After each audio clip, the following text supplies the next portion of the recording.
하나님의 은혜가 함께 하시길 주님의 이름으로 축원합니다. 학생들이 학교에 가면 많은 공부를 합니다. 1년 내내 공부하고 혹은 10년 내내 공부합니다. 그리고 한 학기의 공부가 지어지고 나면 많은 수업이 끝난 후에는 꼭 시험을 봅니다. 특히 기말고사, 학기를 마지막으로 보는 그 시험은 매우 중요해서 그 시험 준비를 학생들이 열심히 합니다. 그런데 참 재미있는 것은 수업 시간에는 대충대충 듣는 것 같아도 시험을 앞두고 체계적으로 공부하고 나면 그 지식이 이렇게 분명하게 서는 경우를 많이 경험합니다. 그래서 수업도 중요하지만 테스트도 참 중요합니다. 무엇이든지 학습을 하고 나면 꼭 평가를 하게 되는데 그 평가를 받을 때에 이전에 산만하거나 혹은 체계 없이 이렇게 주어졌던 내용들이 이렇게 체계가 잘 잡히는 경우를 볼 수가 있습니다. 그리고 그렇게 1년, 2년 지나다 보면 어느 사이에 많은 지식을 가지게 되고 체계가 잡히는 것을 볼 수가 있습니다. 그래서 언제든지 시험을 잘 보는 거 굉장히 중요합니다. 학생들이 시험 볼 때 그때 지식이 성장하는 것입니다. 우리의 믿음도 마찬가지입니다. 하나님 앞에 우리가 믿음 생활을 열심히 하다가 하나님 앞에 시험을 한 번씩 치르게 되는데 그때 우리 믿음이 더 분명해지고 또 우리 하나님을 향한 이해도 분명해지고 또 체험도 분명해지고 또 소망도 분명해지는 줄로 믿습니다. 예수님께서는 제자들과 함께 3년 동안 동고동락하면서 날마다 하나님의 말씀을 증거했습니다. 말씀을 가르쳐 주시기도 하고 직접 보여주시기도 하고 또 천국의 비유도 설명해 주시기도 하고 혹은 사람을 죽은 자 가운데서 살리기도 하시고 병자도 고쳐주시고 또 무리를 걸으시기도 하고 또 논쟁하는 자들에게는 도저히 대답할 수 없도록 아주 귀한 진리의 말씀과 논쟁을 하시기도 했습니다. 어느 날 제자들이 예수님과 함께 있을 때 예수님이 갑자기 시험을 하나 냈습니다. 오럴 테스트입니다. 구두 시험입니다. 제목이 뭐냐면은 사람들이 나를 누구라고 부르는지 한번 얘기해봐라. 그러니까 제자들이 갑작스런 예수님의 질문을 듣고는 세례 요한이 살아난 거라고 얘기하는 사람이 있습니다. 또 구약에 예언했던 엘리야가 왔다는 분도 있습니다. 어떤 사람이 예레미야 같은 선지자라고 하는 사람도 있습니다. 그렇게 물어보는 거예요. 대답을 하는 거예요. 그래서 예수님께서 고개를 끄덕이시고 그러면 그건 다른 사람들이 내게 하는 말이고 나와 함께 가장 가까운 곁에서 3년 동안 같이 동고동락하는 너희는 나를 누구라고 부르냐 물어봅니다. 2단계에 걸쳐서 질문을 심화시킨 거예요. 그때 제자들이 당황하죠. 내 생각과 내 마음을 표현해야 되는 질문을 지금 직면한 것입니다. 자, 오늘 본문 말씀 한번 열어보겠습니다. 마태복음 16장 13절로 16절 말씀 다 같이 읽습니다. 예수께서 빌립보 가이사랴 지방에 이르러 제자들에게 물어 이르시되 사람들이 인자를 누구라 하느냐 이르되 너로는 세례 요한 너로는 엘리야 어떤 이는 예레미야나 선지자 중에 하나라 나이다. 이르시되 너희는 나를 누구라 하느냐 시몬 베드로가 대답하여 이르되 주는 그리스도시요 살아계신 하나님의 아들이시니라. 아멘. 제자들이 예수님을 누구로 생각하느냐는 굉장히 중요합니다. 다른 사람들이 예수님을 어떻게 생각하느냐 하는 것은 중요하지만 그렇게 중요하지 않습니다. 왜냐하면 그들은 예수님과 동고동락하지도 않고 예수님을 멀리서만 바라보고 있고 예수님에 대해서 자기 나름대로 주관을 가지고 바라보는 것이지만 예수님과 함께 동고동락하면서 장차 예수님의 뒤를 이어서 이 세상에 하나님의 뜻을 이루어야 할 이 제자들에게 있어서 예수님이 어떤 분이냐 예수님의 이 정체성, 이 아이덴티티를 어떻게 이해하느냐는 것은 앞으로 하나님께서 이 땅에 예수 그리스도를 통해서 이루시고자 하는 구원의 사역을 제대로 감당할 수 있느냐 없느냐를 판가름하는 중요한 질문이기 때문에 제자들에게 중요한 질문을 하신 겁니다. 이때 제자들은 좀 당황했을 것 같아요. 예수님에 대해서 귀한 분이라는 것도 알고 특별한 분이라는 것도 알고 능력 있는 분이라는 것도 아는데 말로 표현해서 정확하게 예수님이 어떤 분인가는 개념을 설명해야 됩니다. 이 정의가 분명하지 않으면 예수님을 곁에서 모시기는 모시지만 장차 자기가 해야 될 일이 무엇인가에 대한 분명한 방향이 잡혀지지 않는 것입니다. 언젠가는 제자들이 교회를 세워야 됩니다. 언젠가는 사람을 구원시키는 복음을 증거해야 됩니다. 언젠가는 하나님의 나라가 이 땅에 확장될 때에 이들이 생명을 내놓는 헌신을 통해서 주님의 나라를 세워야 할 주인공들입니다. 아직 자기 자신은 잘 모릅니다. 자기가 어떤 일을 행할 수 있는 능력이 있는지도 잘 모릅니다. 그러나 모든 것의 시작은 지식에서 시작합니다. 어떻게 예수님을 이해하느냐가 중요합니다. 예수님이 누군가 또 하나님의 나라는 뭔가 교회는 뭔가를 정확하게 알지 않으면 제대로 일을 수행할 수가 없습니다. 그래서 예수님께서는 너희는 나를 누구라고 생각하느냐고 물어본 것입니다. 그때에 베드로가 손을 들고 대답했습니다. 예, 예수님은 그리스도시요 살아계신 하나님의 아들이십니다. 여기서 그리스도라고 하는 말은 구약의 메시아라는 말인데, 메시아라는 말은 기름을 부은 자라는 뜻입니다. 그럼 어떤 자에게 기름을 붓느냐면 하나님이 쓰시려고 세운 종들에게만 기름을 붓습니다. 왕에게 붓습니다. 제사장에게 붓습니다. 선지자에게 붓습니다. 이 사람들은 하나님의 일을 하는 사람들을 하나님이 부르실 때에 기름을 부어서 세웁니다. 그래서 우리가 성령의 기름 부음을 받아야 하나님의 앞에 믿음이 세워지고 하나님의 일을 한다는 뜻입니다. 그래서 예수님은 그리스도입니다 하는 말은 예수님은 하나님이 쓰시려고 기름을 부으신 분입니다 하는 뜻이 담겨져 있습니다. 그리고 두 번째는 살아계신 하나님의 아들입니다. 그리스도시요 살아계신 하나님의 아들입니다. 살아계신 하나님이라는 것은 죽은 하나님이 아니라는 것입니다. 살아계시다는 거예요. 지금도 살아계셔서 역사하신다는 것입니다. 하나님의 살아계심을 인정해야만 우리가 믿음이 살아있습니다. 우리가 믿는 하나님은 죽은 하나님이 아닙니다. 저 역사책에 기록되어 있는 어떤 사건이 아닙니다. 고고학의 자료에 있는 어느 자료가 아닙니다. 지금도 살아계십니다. 우리가 숨쉬고 있는 것처럼 하나님께서도 숨쉬고 계시고 우리가 존재하는 것처럼 그분도 존재하십니다. 우리 하나님은 살아계신 하나님이세요. 그래서 그 살아계신 하나님의 아들입니다 하는 것은 하나님의 일을 하기 위해서 이 땅에 오신 분이라는 뜻입니다. 그리고 예수님은 이 세상의 모든 만민을 구원하시기 위해서 스스로 제물이 되고 피를 흘리셔서 우리를 구원해 주실 분입니다. 하나님이 쓰실 제물이라는 뜻도 담겨져 있습니다. 그런데 놀랍게도 베드로가 잘 알지도 못하면서 한 대답인데 너무나 정확한 정답을 맞췄어요.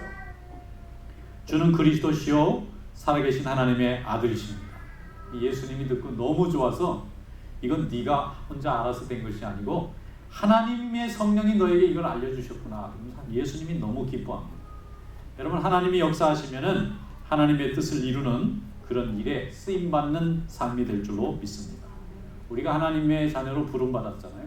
그래서 오늘도 예배드리고 주님께 영광을 돌리는데 이것도 성령이 역사하시는 겁니다. 어떤 분이 대학원 시험을 보는데 그 시험 과목 중에 독일어가 있었다는 거예요.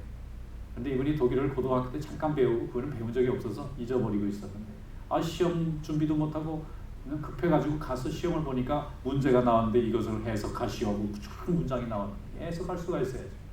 그래서 눈을 감고 큰일 났구나. 이것 때문에 내가 떨어지게 생겼구나. 그렇게 생각하고 가만히 눈을 감고 있다가 기도를 했다는 거예요. 하나님 아버지, 이게 생각나게 해주시옵소서. 그리고 눈을 다시 떴더니 가만히 보니까 굉장히 오래전에 배웠던 건데 조금씩 뜻이 생각이 나는 거예요. 열심히 찾아봤더니 뜻이 이해가 되더래요. 어디서 본 것 같더래요. 그래서 어렵사리 답을 썼는데 나중에 보니까 다 맞았더래요. 그래서 생각해 보는 겁니다. 사람의 지식이라는 것도 하나님 앞에 간절히 기도하니까 아무 관계도 없고 별로 신경 쓰지도 않았는데 그 순간에 말이죠. 하나님이 지혜를 주시니까 그게 깨달아지더라는 거죠. 그래서 그는 합격을 했고 열심히 공부하고 또 주님의 일을 하게 된 줄로 믿습니다. 베드로도 마찬가지입니다. 이 사람이 혈기왕성한 사람이고 예수님에 대한 지식을 이렇게 논리적으로 말하는 사람이 아닙니다. 이 사람은 말보다 행동이 먼저 앞서는 사람. 일단 욱하는 마음에 일을 저질러 놓고 나중에 어떻게 됐나 앞뒤 사정을 살펴보는 사람인데 이렇게 성질이 급하고 이렇게 혈기가 빠른 사람이 사람들이 나를 누구로 하느냐 너희는 나를 누구로 하느냐 하는데 베드로가 입으로 주는 그리스도시요 살아계신 하나님의 아들입니다. 이렇게 고백할 거는 자기도 몰랐고 아무도 몰랐어요. 그러니까 예수님이 이것은 하나님이 너에게 하도록 하셨구나. 그러면서 칭찬해 주었습니다. 여러분, 주의 일을 하는 것은 주님이 역사하시면서 이루어지는 줄로 믿습니다. 내 지혜와 내 능력과 내 연습으로 내가 준비해서 되는 게 아니라 우리가 아무리 준비해도 하나님이 역사하지 않으면 열매 맺지 못합니다. 그래서 하나님이 열매를 맺게 하셨기 때문에 오늘 우리의 믿음이 서고 우리의 교회가 서고 하나님의 나라가 우리 가운데 임하게 된 줄로 믿습니다. 예수님께서 베드로가 그 고백을 할 때에 베드로의 그 신앙 고백에 하나님의 교회를 세우겠다 했습니다. 그리고 교회를 하나님께서 축복하시고 이 땅에 하나님의 백성들이 주님을 만나는 장소로 만나는 통로로 삼으시겠다 했습니다. 교회는 하나님께서 세우시는데 교회에는 세 가지 특징이 있어요. 첫째는 교회는 주님이 세워요. 교회를 세우는 주인공이 예수님이에요. 18절 오늘 말씀해 보면 너는 베드로라 내가 이 반석 위에 내 교회를 세우리니 그랬어요. 그러니까 교회를 세우는 분이 누구냐면 예수님이세요. 음부의 권세가 이기지 못하리라. 교회를 세우는 사람은 다른 분이 아니라 우리 예수님이십니다. 사람이 아무리 애를 쓰고 노력을 해도 교회가 세워지지 않습니다. 사람을 수백 명 모아놓고 교회 한번 세워보세요. 그러면 사람들이 세우려고 애쓰고 애쓰다가 다 흩어집니다. 또 무슨 능력 있는 사람이 내가 교회를 한번 세우고 싶다. 그래서 능력을 발휘해서 아무리 애를 써도 인간의 능력과 인간의 지혜로는 절대로 교회가 세워지지 않습니다. 오직 하나님의 말씀을 그리워하고 하나님 앞에 기도하는 간절한 심령이 있을 때에 그것에 응답하여서 하나님께서 교회가 세워지도록 역사하시는 줄로 믿습니다. 그래서 교회는 주님의 계획이 있어야 되고 주님의 뜻이 있어야 되고 주님의 것을 사모하는 자의 간절한 심정이 있을 때 하나님이 응답하사 교회가 세워지는 줄로 믿습니다. 그래서 교회를 세우는 분은 예수님입니다. 그리고 두 번째는 교회는 누구의 것이냐면 주님의 것이에요. 여기 말씀해 보면 18절에 내가 내 반석 위에 내 교회를 세우리니 그렇게 말씀했어요. 예수님이 my church라고 그랬어요. 그러니까 교회는 주님의 소유입니다. 주님이 머리가 되세요. 주님이 아니면 교회의 머리가 될 수가 없습니다. 주님의 생각과 주님의 뜻이 교회에서 이루어집니다. 그런데 주님의 뜻과 반대되는 모습이 교회 안에 있으면 교회는 설 수가 없습니다. 주님의 뜻만이 이루어지고 그 뜻을 모든 사람들이 공유하게 만들고 모든 사람이 점검하게 만들고 모든 사람이 또 쉐어하게 만들어서 하나님의 뜻이 이루어지는 것만 교회로 함께 모여지고 하나님의 역사를 이루도록 하나님이 만드시는 줄로 믿습니다. 그래서 교회의 주인은 예수님이세요. 그리고 세 번째는 교회는 항상 승리가 있어요. 교회는 항상 승리합니다. 기도하면 응답이 이루어집니다. 또 기도하면 하나님께서 병도 고쳐주십니다. 기도하면 하나님께서 새로운 것도 얻게 해주십니다. 기도하면 하나님의 뜻을 이루게 해주십니다. 항상 승리가 있어요. 왜냐하면 주님께서 세상을 이기셨기 때문입니다. 음부의 권세란 뭐냐? 마귀의 역사입니다. 절망하는 마음, 또 낙심하는 마음, 또 아무 소망이 없고 자포자기하는 마음, 또 미워하는 마음, 또 질투하는 마음, 여러 가지 덕스럽지 못한 모든 이런 생각과 마음들은 하나님의 말씀이 선포되고 예배드리고 나면 다 물러납니다. 다 씻겨집니다. 그래서 교회는 늘 승리가 있습니다. 그래서 음부의 권세가 이르지 못한다고 주님께서 반드시 말씀하신 것입니다. 이런 하나님의 축복이 교회에 있는 줄로 믿습니다. 예루살렘 교회가 핍박을 받아서 교회가 없어질 것 같았지만 하나님께서는 안디옥에 새로운 교회를 또 세우셔서 더 많은 하나님의 역사를 이루게 하셨고, 로마 교회가 핍박을 받아서 베드로를 비롯해서 많은 사도들이 순교를 당하고 많은 성도들이 각지로 흩어졌지만 하나님께서는 로마에서 흩어진 교회를 각 세계 곳곳 나라마다 흩으셔서 그곳에 하나님의 교회가 영원히 예배를 드릴 수 있도록 하나님이 만드신 줄로 믿습니다. 그러므로 하나님의 교회는 실패가 없어요. 아무리 세상의 권세로 막아도, 세상의 수많은 유혹으로 막아도 하나님 앞에 예배하는 자, 하나님이 기뻐 받으시는 자는 어느 곳이든지 예배를 드리고 있게 되어 있습니다. 그러니까 승리하게 되어 있어요. 그래서 하나님의 교회는 하나님의 뜻을 이루는 통로입니다. 하나님은 축복하시고 우리는 하나님께 찬양과 영광을 돌립니다. 하나님의 뜻을 거기서 훈련받고 하나님의 뜻을 구하고 찾고 응답을 받으면서 이 땅에 하나님의 나라가 이루어질 때 교회를 통해서 이루어집니다. 그래서 터툴리안이라는 유명한 교부는, 신학자는 교회밖에는 구원이 없다 이렇게 말했어요. 말은 빌딩을 말하는 게 아니에요. 교회라고 하는 성도들의 모임 밖으로 나가면 하나님 앞에 복음을 들을 기회가 없기 때문에 구원을 얻을 수가 없다는 뜻입니다. 그만큼 하나님께서 교회를 신비로운 공동체로 만들어 주셨기 때문에 이곳에 오면은 죄 사함이 있고, 이곳에 오면 회복이 있고 치유가 있고 또 기쁨이 있고 소망이 있고 감사가 있고 하나님의 역사가 이 아름다운 교회를 통해서 이루어지는 줄로 믿습니다. 요한복음 4장 13절에 예수님께서 수가성 여인에게 이렇게 물을 마시면서 말씀해 주셨어요. 아버지께 참되게 예배하는 자들은 영과 진리로 예배를 드릴 때가 오나니 곧 이때라. 아버지께서는 자기에게 예배하는 자를 찾으시느니라. 아멘. 예배하는 자를 찾으세요. 하나님을 원하고 예수의 그리스도의 은혜를 구하는 사람들을 하나님께서 모아서 어느 곳이든지 교회가 되어지고 예배가 드려지도록 만드시는 것입니다. 그래서 우리는 하나님 앞에 오늘 축복받고 부름받고 구원받은 백성들로 하나님 삼으신 줄로 믿습니다. 하나님은 세상을 변화시킬 때에 복음으로 변화시키는데 이 복음은 교회를 통하여 복음이 증거되고 또 말씀이 증거되고 거기서 생명의 구원의 역사가 나타나고 세례받고 거듭나고 중생해서 하나님과 동행하는 삶을 살도록 하나님이 만드시는 것입니다. 사도행전 16장에 보면은 사도 바울이 빌립보 도성에 처음 도착했는데 예배드릴 곳도 없고 성도들도 아무도 없어요. 어떻게 여기서 하나님의 교회를 세울까 걱정하면서 안식이 되었는데 기도할 곳을 찾으니까 기도할 곳이 없어요. 거기는 이교도의 세계이고 예수 이름을 아는 사람이 아무도 없는 그런 곳에, 영적으로 황무지 같은 곳에 있습니다. 그래서 안식일에 기도할 곳을 찾으러 나갔더니 강가에 어떤 여인들이 모여서 기도를 하는 것 같아요. 그래서 사도 바울이 가서 물어봅니다. 여러분 여기 기도 같이 할 수 있습니까? 그러니까 여인들이 예, 우리가 마침 기도하는 중인데 당신도 함께 기도하는데 참여하셔도 됩니다. 거기서 함께 기도하다가 말씀을 전하게 되었는데 거기에 사도 바울이 하나님의 말씀을 전할 때 루디아라는 사람이, 옷 감당사라는 루디아라는 사람이 마음이 열렸어요. 그리고 하나님의 종이라는 걸 알고 너무 기뻤어요. 그리고는 그 말씀을 받아들이고 자기 집으로 모시고 와서 거기서 매일 예배드리고 기도하면서 교회가 세워지기 시작했습니다. 거기 말씀에 이렇게 되어 있습니다. 주께서 그의 마음을 열어 바울의 말을 따르게 하신지라. 빌립보에 처음 교회가 그렇게 생겼어요. 그러면 바울이 세운 것도 아니고 루디아가 세운 것도 아니고 하나님이 그들을 만나게 하셔서 주님의 말씀과 은혜를 사모하게 하니까 거기에 교회가 세워진 것입니다. 두 번째 교인은 누굽니까? 빌립보 감옥을 지키는 간수입니다. 누가 그 사람이 믿음에 있을 거라고 상상이나 했겠습니까? 사도 바울이 거기 가서 감옥에 갇힐 걸 누가 예상이나 했겠습니까? 귀신 들린 여자를 고쳐줬더니 그 여자를 이용해서 돈벌이 하던 사람들이 사도 바울을 감옥에 가두게 했잖아요. 그리고 거기서 매 맞았지 않습니까? 지진이 나고 옥문이 열렸는데도 아무도 도망가는 사람이 없을 때에 간수가 두려워해서 사도 바울과 실라에게 무릎 꿇었어요. 선생들아, 어떻게 해야 내가 구원을 받을 수 있습니까?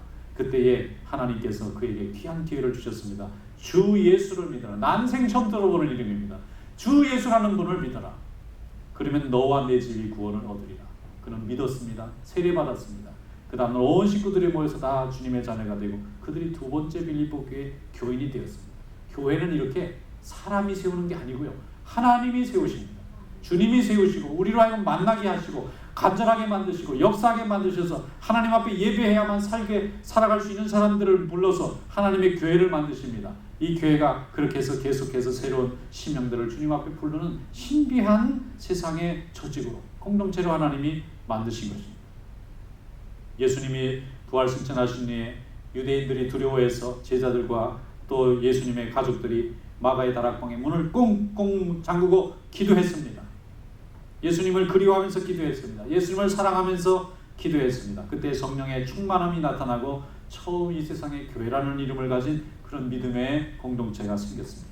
주님을 뜨겁게 사랑하시기를 축원합니다. 말씀을 뜨겁게 사랑하시기를 축원합니다. 주님을 뜨겁게 사랑하고 말씀을 뜨겁게 사랑하는 것에는 언제나 성령이 역사하시고 거기는 교회가 생깁니다.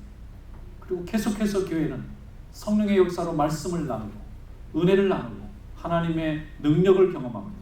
죄를 이기고자 하는 마음과 거룩한 삶을 살고자 하는 것에는 언제나 교회가 세워지고 성령이 역사하는 줄로 믿습니다.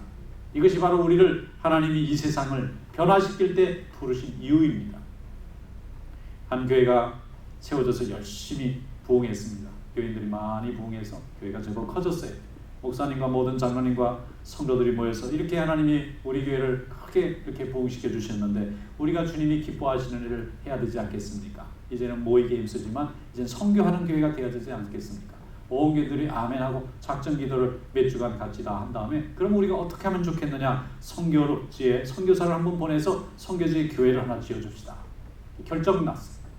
어떻게 하면 그럼 지어하면 되느냐? 일단 광고를 냅시다. 그래서 신문에 광고를 내서 우리 교회가 선교지에 선교 교회를 세우면 좋겠는데 거기에 가서 일할 선교사님을 구합니다. 그랬더니 이력서가 막 들어가지고 또 거기에 한 분을 선출했어요. 그리고는 그분을 세워놓고 모두가 다 기도했습니다. 하나님, 우리 교회가 이렇게 크게 성장했는데 이제 우리가 알지 못하는 나라, 알지 못하는 곳에 하나님의 교회를 세우고자 하는데 어디에 세우면 좋겠습니까? 그래서 알아서 이 선교사님이 원하는 대로 우리가 지원해 줄 테니까 말씀하시라 그랬어요. 그러니까 이 선교사님이 기도해보고 대답해보겠다고. 그래가지고 한 주간 기도하고 와서 대답을 하기를 러시아로 보내달라는 거예요. 이거 갈 곳도 많은데 또 러시아를 가신다니까.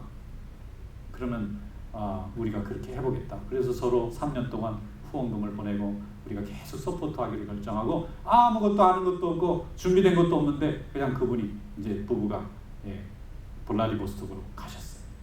그리고 3년이 지났는데요, 교회가 세워졌어요. 거기서 예배드리는 자들이 세워지고 또 예배당 건물도 세우고 그 교회가 또 성장해서 또 다른 옆에 지역에 교회를 세우고 모든 사람들이 얼마나 기뻐하고 얼마나 감사하고 얼마나 하나님께 영광을 돌렸는지 모릅니다. 교회는 하나님의 뜻을 이루고자 하는 마음이 있을 때 하나님이 물질도 채우시고 일꾼도 보내주시고 성도들도 예비하시고 예배가 드려지도록 이 땅에 하나님이 역사하시는 줄로 믿습니다. 그래서 교회는 그렇게 만들어지는 거예요.